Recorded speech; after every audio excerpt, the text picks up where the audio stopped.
Hello and welcome to the Hopecast with Rachael Flick. Rachael is a speaker, inspirational author, and an overcomer. As Rachael is walking through her own journey of grief, she's challenging others to persevere and overcome their own circumstances. Find out more at rachelflick.com. Here now is your host, Rachael Flick.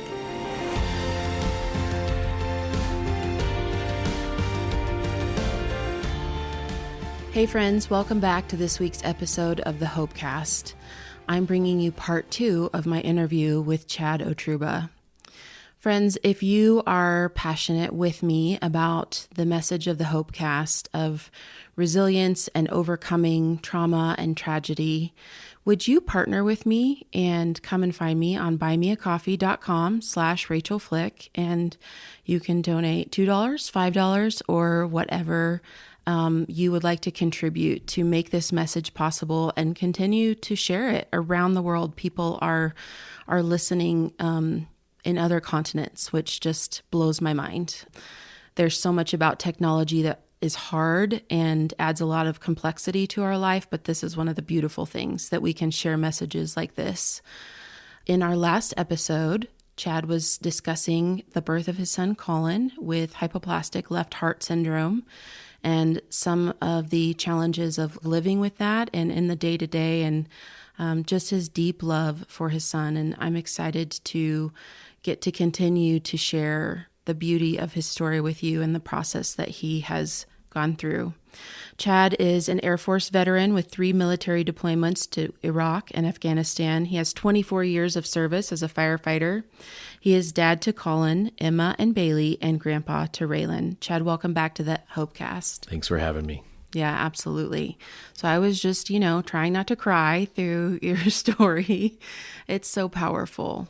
Well, if you think part 1 is a tearjerker, part 2 is going to probably get you. Part 2 is going to take me out. I didn't bring my tissues. That might have been a poor choice. We might have to pause for tissues. So, okay. So you had taken us up to the 4 months that you were navigating his surgery and bringing him home and his constant medical care and what that was like, just having that small window of time with him. And so tell us about the day that Collin went to heaven and what happened. In the weeks leading up to that day, Collin passed away on November 3rd, 2002. In the weeks leading up to that time, everything was looking positive.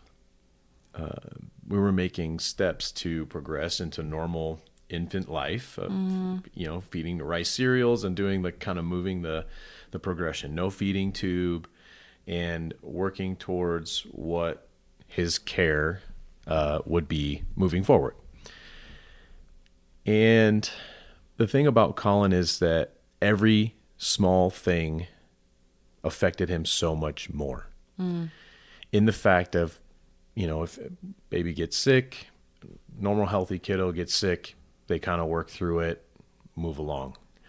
Any small thing like that, it affected Collin really bad. That would be a huge deal. Just even crying was hard on him. So would he would he feel distressed and crying, and would it make him stop crying? Or I'm trying to imagine for a baby, they wouldn't figure out crying makes me feel worse. No, in normal infant life, infants eat things. I'm hungry. I want, change my diaper. I want mom and dad. I just, right. Those small things. So the days prior, he was kind of coming down with it. Seemed like he was just getting sick. He was kind of spitting up a little bit more, kind of not tolerating feeding, things like that. And there was a decision point. We need to take him in and have him seen. So we called our specialists with Phoenix Children's, and their recommendation was to take him to the nearest medical facility, which was on the Air Force Base where I was stationed and where we lived.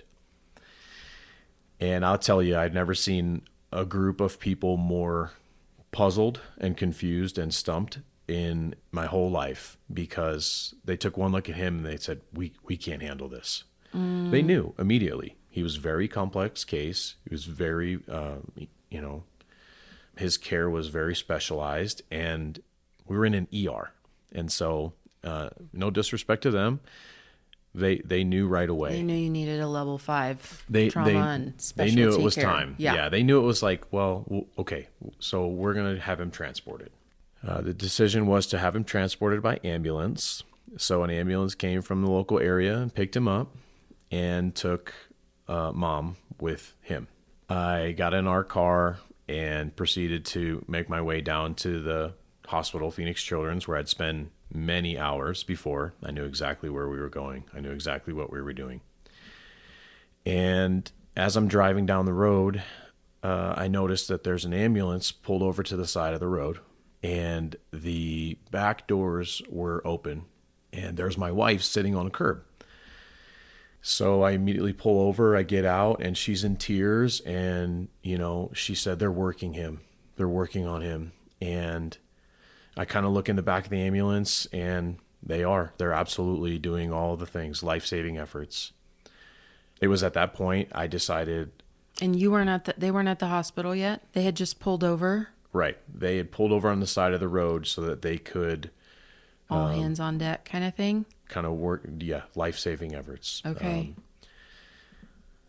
Whatever their protocols are, if somebody has maybe cardiac arrest or respiratory arrest in the middle of transport, they're going to pull over. They're going to start doing those things to help life-saving. And especially with a little baby, they wanted to do everything that they could. It was at that point I decided that it was best for me to take my wife in our personal vehicle. And I remember looking at the paramedics and I said, I will meet you at the hospital. That was the last time that I saw my son alive. We arrived at Phoenix Children's Hospital, and nobody knew where my son was. Because he hadn't gotten there? He hadn't gotten there. It wasn't until, I couldn't tell you the time frame after, a van showed up. A van showed up with a crisis response team from Phoenix Fire. And we were informed that Collin had been life flighted. Some of the silver linings, I think, were where the ambulance pulled over was next to a regional airport. And it was where a life flight was based out of. Wow. So the ambulance crew contacted Life Flight, and they were able to get him on a helicopter, but they took him to the nearest facility, and it wasn't the facility that we were at. Oh, no. So we had to get into a van with nobody telling us anything. We had no idea what was going on. And it wasn't until we walked into a room and a doctor looked at me and said, I'm sorry, but your son is dead. Those are his exact words, and I will never forget those exact words. You never forget. I will never forget those exact words because I was angry. I immediately turned into disbelief, immediately turned into anger and frustration. I think that I took exception to the way he spoke to me. I think I tossed a hospital bed at him, and I wanted to see my son because I thought that I could make it better. We were led to a room where Collin was swaddled, and he was wrapped up, and he looked so peaceful. It was at that point that I knew that he wasn't in pain. But selfishly, I just couldn't believe that he was gone. I remember going into the parking lot and just kind of like breaking down.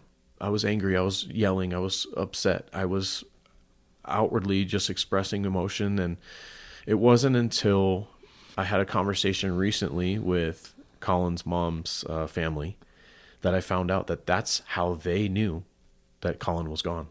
That was the memory. Heard. That was the memory that they found out. Oh, wow. That he had passed because they saw me in the parking lot. So we spent the next couple of hours deciding things. Were we going to do an autopsy? No, he's been cut open plenty enough. I don't touch my son. I don't want that. My supervisor from the military showed up. Collin's godfather showed up, and they were I can't even express the support that I received from them. They didn't have to do that. I mean, this was in the middle of the night, and they were there. People were there for us. Family was there. But we spent the next couple of hours kind of just saying goodbye. We let family go in and say goodbye to him. I'm glad you had that time. My wife and I got to go in and spend some time with him and hold him and just love on him. And, we did the hard things, cutting a lock of hair, and a lot of paperwork. They throw so much paperwork at you. That is the worst. And you got to make decisions right now. And it's so hard because I didn't want to make any choices. I wanted to just stay in that room. I understand now the process and how things went. But that's with so much reflection and education and years of experience and being a professional in the field. Like, that's not being a 21-year-old first-time dad who's lost his son. I know. And it's taken me a long time to get to that point. I'll never forget making the phone call to my parents. And my parents live about 2 hours from the airport that they fly out of. And the next time that I spoke with them, they were like on a plane. And it was, they moved at warp speed. I don't know how they got there that fast. But we spent the next couple of weeks making arrangements, visiting a cemetery, and going out. Like the visuals, I can't explain to you the visuals of going to a cemetery and they have a rose garden that blocks off like specific area for children to be buried. It was like their own separate little area in the cemetery. And so how did that feel to you? I felt like I was joining this unfortunate club. Horrible club. Of parents that had to pick out their son or their daughter's headstone to pick out the casket. Tiny casket. I mean, very, very small. It was, and then I still have obligations as a husband. I have obligations as a service member, and I'm so gracious. I'm so grateful for their support. They gave me the time. Take the time you need. How can we help you? What do we need? And then supporting my wife and just, but the reality of it was everybody wanted to check on us, but I didn't want to tell people how I felt. Because the raw and very vulnerable truth is that I wanted to join him. I couldn't deal with the pain. I was given time off of work. We had his funeral. He was given special privilege to be carried from the cemetery or from the funeral home to the cemetery in my engine that I rode on every day. That was my assigned apparatus. The fire truck came down, and they gave him those special concessions. And so those are special memories to me, even though it was like the hardest day ever. Yeah. No one will ever tell me that there's a worse pain than having to put your child in the ground. Yeah. I understand that there's many, many different types of circumstances that are difficult. But as a parent, there's no way that anybody will ever top those emotions. So, thank you, Chad. Thank you for just your authenticity, your vulnerability, and it is such a hard story. There's so much loss there. Yeah, I don't want to add a but or an and, just to honor that. Thank you. It's important for people to know that in the face of tragedy, like there were small things that settle my heart later in life. I gave my life to Christ at the age of 30. So there's a 9-year gap where I was all over the place. I'll bet. I was angry. I was mad. I'd gone through consequentially a divorce. Collin's sister was born.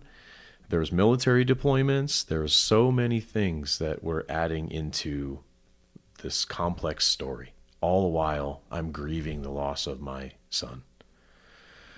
And I still had, God has a plan. God has a reason. And, I didn't understand.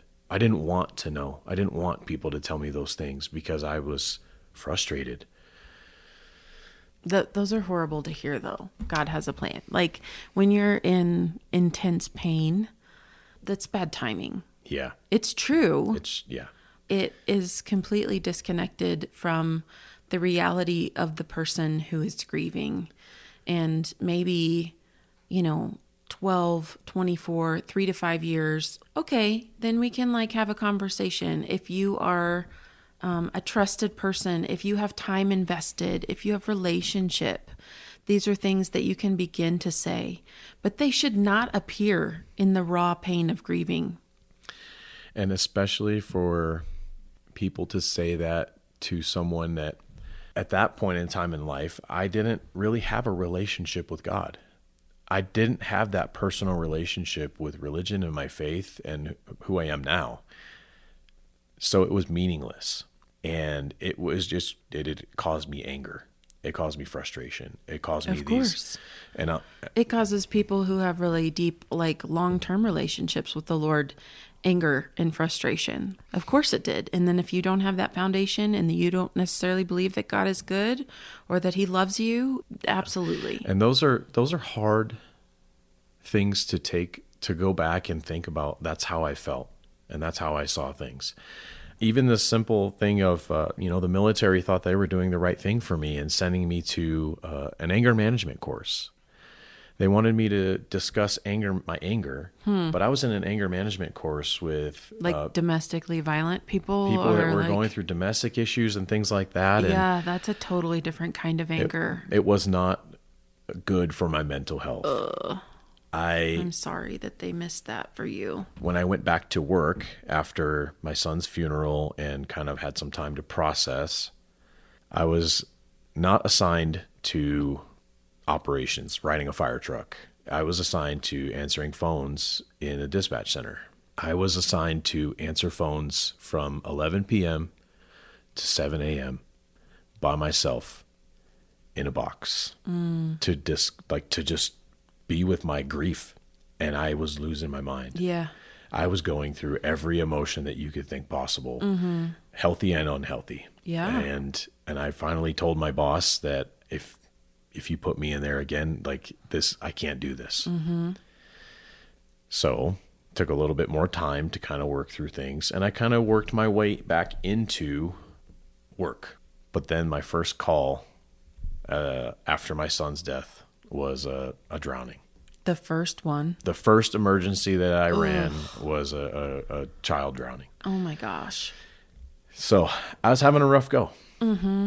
And then I got orders. Did you make it through that call? I went home after that. Yeah. And even to this day, the care that I provide when there's kids involved, where everybody can say first responders, you're courageous, you're brave, your heart for caring for others people. There's people that I work with now that see it, because when there's kids involved, Chad's going to be over there messing with the kids. He's going to be talking to the kiddos. He's going to be riding in the back of an ambulance holding a kiddo. He's going to be sitting in an ER letting them play on his iPad, because I never want a parent to feel what I felt at my expense. That their child wasn't given the best care possible. So, I could give you so many directions. Years later, I actually met the ambulance crew and the flight crew that cared for my son, and they knew the specifics. It stayed with them, and it will. I think it will forever stay with them. What was their reflection on that? Did you take anything away from that in meeting them? Gratitude for them caring for my son and doing the best of their ability. There's some discrepancies in the paperwork and what was done for my son, but all in all, I think that they did the best that they could do. No, was that comforting? It was. I took some peace away from that, because I was so frustrated when I got reports back and it said certain things. I was mad, and I wanted to. I was like, do we file lawsuits? Do I go after medical negligence? What is that going to do for me? Is it going to bring my son back? A monetary amount, is that going to help me to feel better that my son isn't in my arms anymore? And so there was those struggles between his mother and I.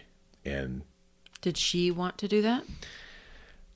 I don't know what her perspective. Yeah, I don't know what her perspective was really. I think she was reeling. I think she didn't really understand, and she didn't really have any background, and so it was kind of the blind leading the blind, you know, and we're just kind of like, is this the right choice? I mean, the military, they did what they do for every service member. You get a certain amount for life insurance for service members and dependents and things like that. So, and children, the money wasn't the problem. The money wasn't the thing. It was, I am early 20s. I just buried my son, and my divorce, or my marriage is crumbling because she's like, I can't look at your face. All I see is Collin.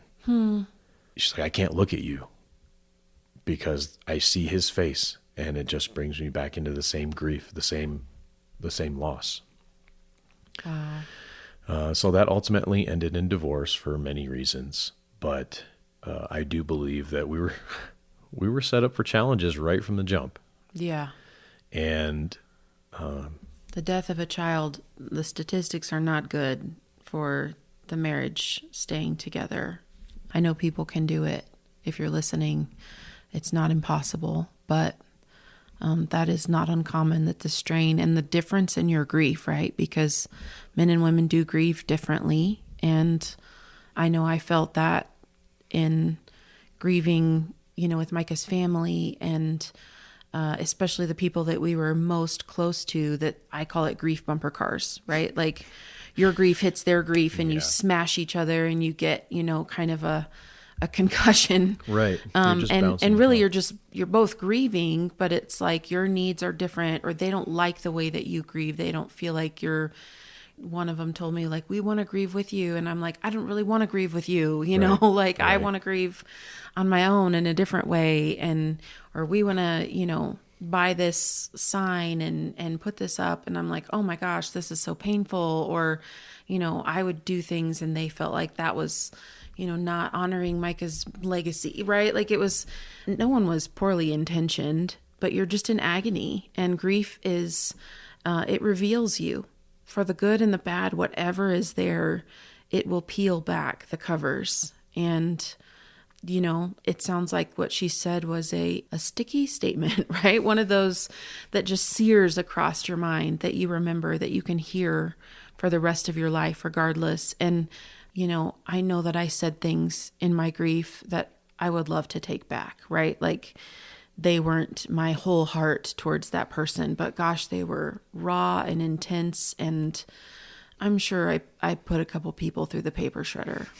I would just encourage those out there that may be going through these experiences it's hard to take a step back and have an opener, like a more open view of what's going on. And like you said, you're grieving in a different way than I am.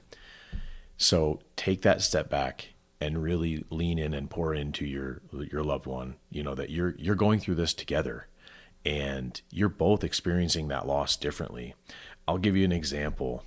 One of the genius ideas that I had as a grieving father was that I wanted to honor my son by taking my wife to Disney. Months after he passed away, it was my wonderful idea. In my own way, I wanted to honor him, that this is something that we would have done as a family. And I created a very traumatic experience for his mother. And I own that. I accept that. Now, looking back, you could see how that would be, but at the time, we're just going to go have a fun day. Right. Intention is to get away from home, where we are reminded of him all the time. And I took her to the quote unquote greatest place on earth, where everybody is there with their children. And strollers and galore. It was torture for her. Yeah. I didn't understand that. And so really identifying what it is that maybe you need time, maybe you need alone time, maybe you need time to just disconnect, or maybe you don't. Maybe you need me to pour into you as a significant other and really help each other to stand up, you know, be the set of crutches for each other. One's left, one's right. You know, maybe we lean on one, maybe we lean on both. I don't know what that looks like, but my encouragement is to don't let the tragedy define who you are, and don't let the tragedy disconnect those loved ones, from each other, because that's what it really did. It drove a wedge between us. There was contention, there was blame, there was, this is your fault. And, she had some medical issues as well. She was a diabetic. So there was a point in time where I was like, maybe it's because you're a diabetic that he was born with a congenital heart defect. Those are immature and hurtful things to say. Yeah. But I didn't know how to handle those things. I had no idea how to handle myself. And so for 9 years, I was reeling emotionally. Yeah. I carried on life. I carried on with life. I continued my military service. I deployed. I did all those things. I had divorced. I became a father again with Bailey and got out of the Air Force and continued on with life. But then at the age of 30, I decided to give my life to Christ and develop that relationship that I didn't know that I needed. I didn't know it. I didn't know that that's what I needed, because I started to understand the peace and the grace of God to take Collin and put him under his arms and to just cover him in his love and take away the pain. Our pain here on earth is temporary, and he's perfect now. Yeah. No heart problems, no scars. He's perfect. And throughout those years, there was a memorial page that we had started for him where people could kind of write their feelings to him and their memories to him and post pictures if they wanted to. But in those early years, there wasn't support for that. And there wasn't, like, you have a child with congenital heart defect and you've lost one. So now what? How do you help? It wasn't support groups for this stuff. There was people that you knew and loved and that personally would help you through your times. But I've seen now that as, times go on, there's development of support groups and there's development of different technologies to connect. Did you want any of those resources for a long time? I don't know. I don't know if I wanted somebody to do that for me. I almost felt like I didn't want to share my experience because I didn't want people to carry my burden. I didn't want to create a traumatic response for people by hearing what I had gone through. So a little bit of over responsibility there. Yeah, so I felt like... Which was probably that was a long time coming in your life. It wasn't like it popped up with Collin. Yeah, I felt like if I shared my story with people, then it was like the pity too. People would look at me in pity. Like, oh, you poor thing. I just didn't want that. So there's so many learning lessons that I found out so much later, but it created peace for me. And I was able to reach out and speak to the chaplain from Phoenix Children's. And I love all these circle back moments that you got to have. And him and I had created a very strong bond. Okay. But I was able to relate to him that I know what you were trying to do at that point. I am so thankful. And he was so gentle and he was so sincere and he was so loving. And he's got this young guy who's just angry and he's just losing his mind and he's just pouring love and he's just giving grace and he's just continuing to spread God's word and God's love and give me hope. And he was like a constant for us. He would check in on us every day in the hospital. He would come by and see us. I love that. And then we developed a personal relationship, so that was... Did you stay in touch after Collin had died? We did, for a period of time. We'd since lost touch. He's still out there, I'm sure, somewhere in Phoenix, spreading God's word and loving on kiddos at the Children's Hospital, I hope, because he's a great human being. He performed my son's service. And, and that's the thing is these, like you said, the circle back moments is I didn't realize how much it affected so many people. Collin's godfather, who I was deployed with in Iraq, we held flag ceremonies to honor people that had fallen. We were flying flags over the countries and things like that, and we would bless them. But I had a chaplain in the middle of Iraq with my firefighter brothers surrounding me with love to honor Collin's memory, in a deployment, in a combat zone. And those are pictures that I'll cherish forever. And I know that those guys all felt that too, because obviously you're in a pretty precarious situation, but to take that and just nothing else matters but to be together and to see what I was going through and to just love on me. Those are things that I'll always remember. And, it's 22 years later, and I can still remember how Collin smelled. I have some keepsakes of his that they haven't lost his scent. That's amazing. His pictures of his joy, his beautiful pictures. I've had friends make wood burn pictures of him, of his portrait that are I'll love that forever. It's amazing. And those are the things that I hold on to, and they're hanging in my house. And I have a 9-year-old daughter who, when you say Collin's name, she's affected. She knows his story. And, my almost 21-year-old daughter knows about her brother, and she carries those things with her as well. But they were never a part of his life. So the fact that his name continues to carry on and continues to be a part so presently now, it warms my heart. And I know that kind of bounces around from a bunch of things, but ultimately taking the adversity that we had seen and gone through at such a young age, not everything was perfect. The marriage didn't survive.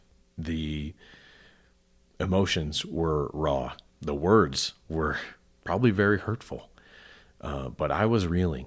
And now I'm 43 years old, and I want people to know that in the face of all the darkness, that light is still there. You can be happy. You can have happiness, and you can take those things and those lessons and those experiences that you go through and apply them to your life now. The way that I love intentionally with my daughters and my granddaughter and, even friends that have kiddos. I love You're kiddos. You're very purposeful. I'm not perfect. I'm not a perfect dad. I'm not perfect at all. I make mistakes. I have my flaws, but I know that in my heart that I will cherish every moment that I have with my kids. And no matter how old they are. And my granddaughter's going to see that too. Yeah, she is. She's going to see that I'm going to drive 6 hours to be there for her birthday party and then drive home that day, you know, and I do that with a purpose. I want to carry on Collin's name. I want him to be proud of me. And I used to say that every year. Every year on his birthday, I would send balloons into the sky. And I would ask him to look over us, look over Bailey, look over Emma, and then on the day that he passed away, when I'm in the middle of my grief and I'm having that flood of emotions, I always wanted to make him proud. I always wanted him to know that I was doing everything that I was supposed to do as his dad and, dad to his sisters. And that's all I wanted to know, is that he was proud of me. And so, I was always put on social media or even on his memorial page. I always playing on the cloud. I hope you're playing on the clouds, and I hope that you're, enjoy your birthday, and I hope that, your heavenly birthdays, because I'm down here on earth, I'm going through it, and I have that relationship with him, and I don't know. It's something that I keep special to me, and it's something that is a part of who I am. It's woven into the fabric of who I am and what my makeup is. And when people meet me, it's something that they are privileged to know. I think there's something so healthy and healing about not moving on, but moving through, right? Continuing. People are like, oh, well, you're stuck in your grief. You haven't moved on, right? We're not leaving our loved ones in the past. They're coming with us, whether we like it or not. They're coming with us, and to find ways to continue to honor him, communicate to him. I know I have conversations with Micah in my mind, and I think about, what would he think about a certain experience, or sitting there watching the kids playing their games, imagining him cheering them on. And in that way, he lives on through us. And I don't know if you can have empathy for that if you haven't lost someone, because it wasn't anything I understood before loss. But death ends a life, but it doesn't end the relationship. Yeah. And I love hearing how 22 years later, you continue to love him and keep a special place, like a place of honor, right? Like he's not in the closet of your life. Yeah. He has a seat at the table. Yep. He's at the forefront of everything. I mean, it may not come up immediately, but it's a part of who I am. And I always want him to be present. And the very, very weird thing about that is the fact that when my dad was young in his military career, he lost a son as well. Interesting. And, it's not something that we talk about. It's not something that we sit down and have those open conversations about, but we have. Early on in this grief process, we have talked about that. But that's how I can know that everything was going to be okay, because I'd see who he is, live through it. And I see him and how he has lived his life fulfilled and happy, and know that memory is still there. He'll never forget that. And that's something that's still a part of him. So taking those lessons from him and seeing that example set for me was something that I knew that this was going to be all right. And it wasn't until I was stuck in that rut. Like you said, I was stuck in that grief rut for a long time. Mm-hmm. And it wasn't until I found my relationship with God that I felt I was able to let go of that anger and let go of the why. And yes. I didn't need a reason. I didn't need an explanation from God, because God doesn't have to explain anything to me. All I know is that I was at peace, and I feel that Collin is where he needs to be. So that's where I would encourage others to kind of look into those situations and know that light is going to come, and that is going to help to alleviate those fears and those concerns and those stresses and those pains, and to lean into others, and don't be afraid to tell them that you're not okay, because I wasn't okay for a very long time. Yeah. So that's my hope, and that's I just want to say thank you for letting me share his story, because I've had his story in my mind playing over and over and over again for the last 20 plus years, and being able to express it. The words aren't said perfectly, and there's a lot of details. I could probably go on for hours about things. I'm sure. But ultimately, I think if you're dealing with those feelings and you're dealing with those situations, knowing that I'm just one of probably millions of people in this country alone that are going through the same thing, and you never know, you may find somebody that can help you through those times by giving you personal accounts and personal experiences, what it's like to watch your son's casket or your daughter's casket being lowered into the ground, and to say goodbye. Yeah. Oh, man. I am honored to get to hear and host Collin's story and put it in the Hopecast library as an evergreen story that people can come back to and find. And I know that parents who are experiencing loss, have experienced it, are going to find this. And they're going to find your imperfect, messy, but so beautiful story. And it's going to be, like you said, watching your dad survive through losing his son, that's like, okay, this person lived through this. I can do this. I can do this. It's not like, it feels like the pain's going to kill you. When you said like you wanted to follow Collin into the grave because the pain felt too much to bear. And I don't know if I've honestly met anybody who's lost someone like that who doesn't say that. Right. Death seems like a solution to the immense sucking pain that is death. And it's not the end. It's not the end. It feels like the end at the time, but it's not. And it's not just, oh, you survived, but you have beautiful things in your life.